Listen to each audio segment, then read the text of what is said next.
కేసీఆర్ గారి కమిట్మెంటు ఈ రోజుది కాదు, ఈనాటి కొత్తది కాదు.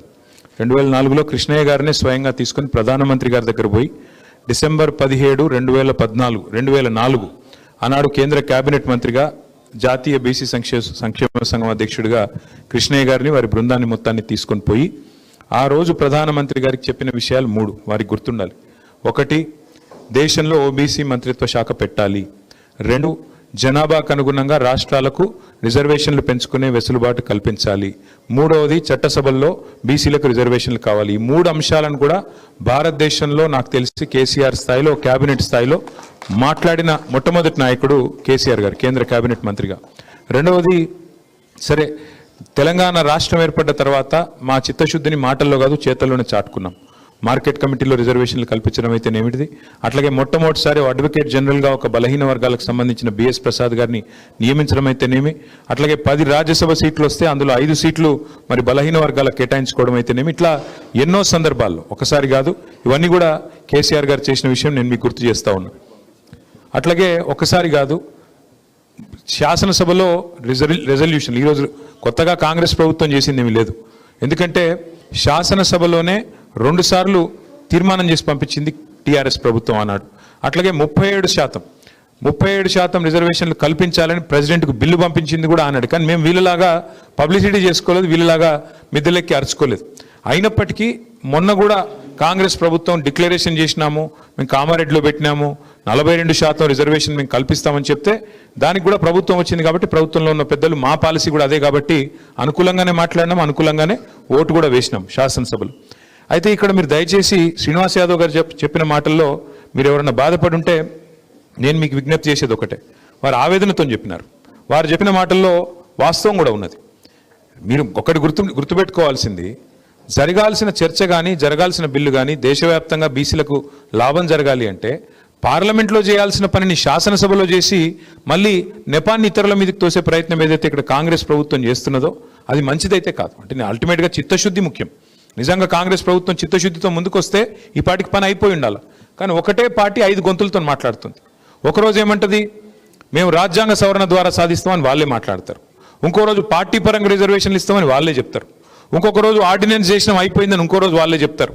4వ రోజు రాహుల్ గాంధీ ప్రధానమంత్రి అయితేనే ఇది అయితే తప్ప లేకపోతే కాదని వాళ్ళే మాట్లాడతారు. మరి రాహుల్ గాంధీ ప్రధానమంత్రి కాకముందే వచ్చి జీవో ఎవడిమన్నాడు నిన్ను? రాహుల్ గాంధీ ప్రధానమంత్రి కాకనే పాయ్, నువ్వు ఢిల్లీలో మాట్లాడుతీవి, ధర్నా చేస్తేవి, దిగితే వీడికి వచ్చి బిల్లు లేదు ఏం లేదో జీవో ఇస్తేవి. ఇన్ని గొంతులతో మాట్లాడితే వాళ్ళ చిత్తశుద్ధిని మేము ప్రశ్నించకపోతే ఎట్లా? ఇన్ని గొంతులతో మాట్లాడేది వాళ్ళే, ఇప్పుడేదో మమ్మల్ని మళ్ళీ తెల్లారలేస్తే నిందించేది వాళ్ళే. మొన్న పొన్నం ప్రభాకర్ గారు, శ్రీహరి గారు ఇద్దరు బీఆర్ఎస్ బీజేపీ అడ్డం పడ్డదంటాడు. మేము ఎక్కడ అడ్డం పడ్డామండి? కమలాకర్ గారు మద్దతు ఇవ్వలేదా? మాకు శ్రీనివాస్ యాదవ్ గారు మాట్లాడి మద్దతు ఇవ్వలేదా? పార్టీగా మేము ఓటు వేయలేదా?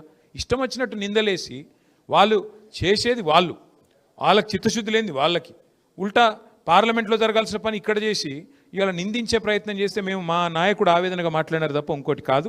నారగోని గారు కానీ, శ్రీనివాస్ గౌడ్ గారు కానీ, కృష్ణయ్య గారు కానీ, మీతో ఒకటే రిక్వెస్టు, మీరు మంచి ప్రయత్నం చేస్తున్నారు, సంతోషం. మీ ప్రయత్నాలు ఫలించాలనే మేమందరం బ్రహ్మాండం కోరుకుంటా ఉన్నాం. మాకు ఎవరికి కూడా రెండో అభిప్రాయం లేదు. అయితే దయచేసి మీతో ప్రార్థన, ఇది కాంగ్రెస్ పార్టీ చేసేది చిత్తశుద్ధి లేని శివపూజ లాంటిది.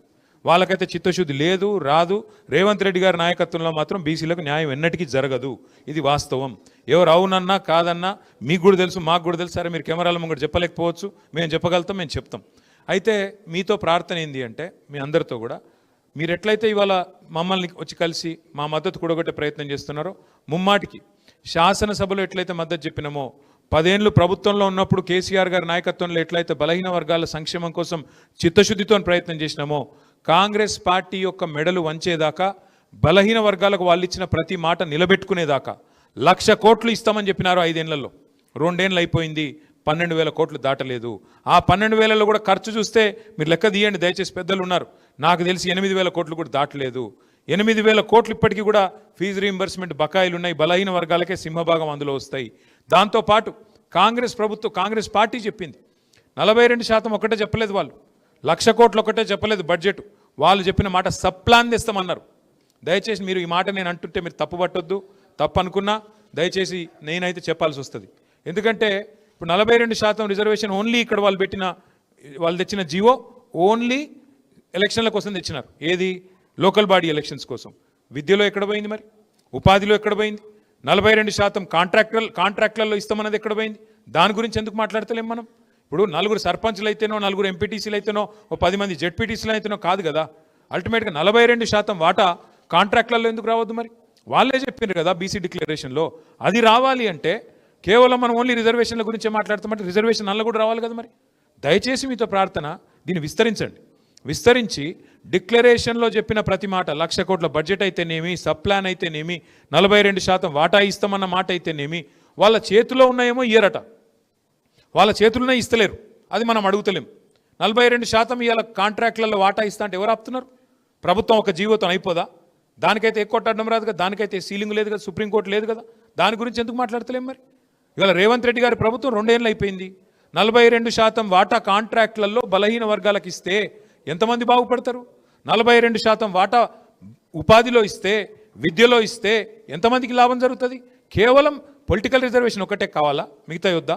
పొలిటికల్ రిజర్వేషన్ కూడా కావాలి, మిగతాయి కూడా కావాలి. ఆ మిగతాయి కూడా మాట్లాడాలి. 1,00,000 కోట్ల బడ్జెట్ వచ్చేదాకా కొట్లాడాలి.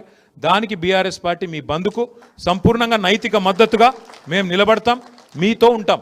కానీ మా శ్రీనివాస్ యాదవ్ గారు చెప్పిన దాంతో నేను సంపూర్ణంగా ఏకీభవిస్తా ఉన్నా. ముఖ్యమంత్రి గారు చేసే మోసం ఏదైతే ఉందో, చిత్తశుద్ధి లేని శివపూజ కాంగ్రెస్ ప్రభుత్వం ఏదైతే చేస్తుందో, దయచేసి వారిని విశ్వసించకండి. శ్రీనివాస్ గౌడ్ గారు, జాజుల శ్రీనివాస్ గౌడ్ గారు ఒక మాట అన్నారు.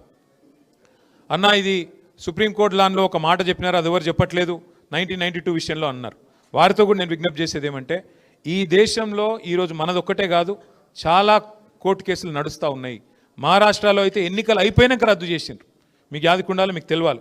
మహారాష్ట్రలో ఎన్నికలకు పోయినరు, రిజర్వేషన్లు పెంచిండ్రు, ఎన్నికలు అయినాయి, మొత్తం ఖర్చు పెట్టినరు ఎక్కడోళ్ళక్కడ. మరి అల్టిమేట్గా మళ్ళీ వాళ్ళకి ఎవరికి పదవులు లేకుండా మొత్తం రద్దు చేసి పారేసింది కోర్టు. అల్టిమేట్గా దీని పరిష్కారం మీరు, నేను, ఎవరు ఏమనుకున్నా వాస్తవం ఏంది అంటే, ఇవాళ మోడీ గారు, రాహుల్ గాంధీ గారు ఛాయ్ తాగే లోపల కావాలంటే పరిష్కారం అయిపోతుంది. ఇద్దరు కూర్చొని వాళ్ళిద్దరు కనుక గట్టికి కూర్చుంటే, ఇద్దరికి కలిపితే ఇలా మిగతా వాళ్ళకి ఎన్ని సీట్లు ఉన్నాయన్నా? 543. ఎన్డీఏకు ఉన్నాయి, ఇండియా కూటమికి ఉన్నాయి. మిగతా వాళ్ళకు మా వాళ్ళందరికీ మిగిలినాయి 18. అండ్ల లేని వాళ్ళకి, ఇండ్ల లేని వాళ్ళకి మేము ఇవాళ మిగిలినాయి 18 సీట్లు మాత్రమే ఉన్నాయి. మరి వాళ్ళిద్దరూ కూడబలుకొని, ఇప్పుడు మీరు బీజేపీ మద్దతు పలికిందని కృష్ణయ్య గారు నాకు చెప్పారు.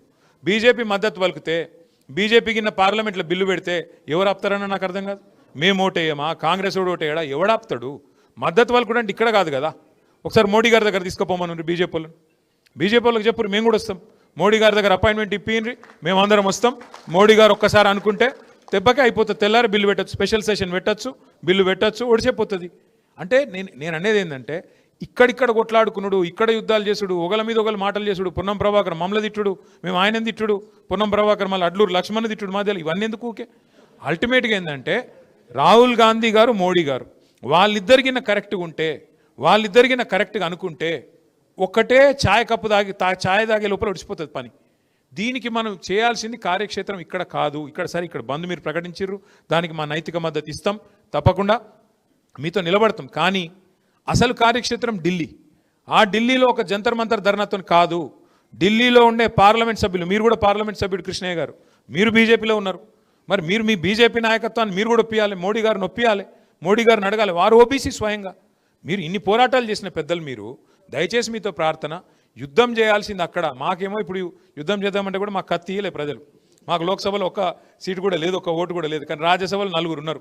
4 ఓట్లు మీకు మాటిస్తున్న కృష్ణన్న, బిల్లు పెడితే ఆ 4కి 4 ఓట్లు, మొదటి ఓట్లు మేమే ఇస్తాం. పార్లమెంటులో జరగాల్సిన పనిని మనం ఇక్కడ పంచాయతీ స్థాయిలో, క్షేత్ర స్థాయిలో ఇక్కడ కొట్లాడితే ఎంత చేసినా కంఠశోషణ అవుతుంది. కేసీఆర్ గారి ప్రయత్నం కూడా తెలంగాణ కోసం ఎప్పుడు ఫలవంతమైంది కృష్ణన్న? ఆఖరికి మళ్ళీ పార్లమెంట్లో బిల్లు పాస్ అయితేనే 2014 ఫిబ్రవరిలో తెలంగాణ వచ్చింది. అట్లనే మన పోరాటం కూడా ఫలించాలి, మీ ఆలోచన కూడా సఫలం కావాలంటే కార్యక్షేత్రం అక్కడ. ఇది వాస్తవం.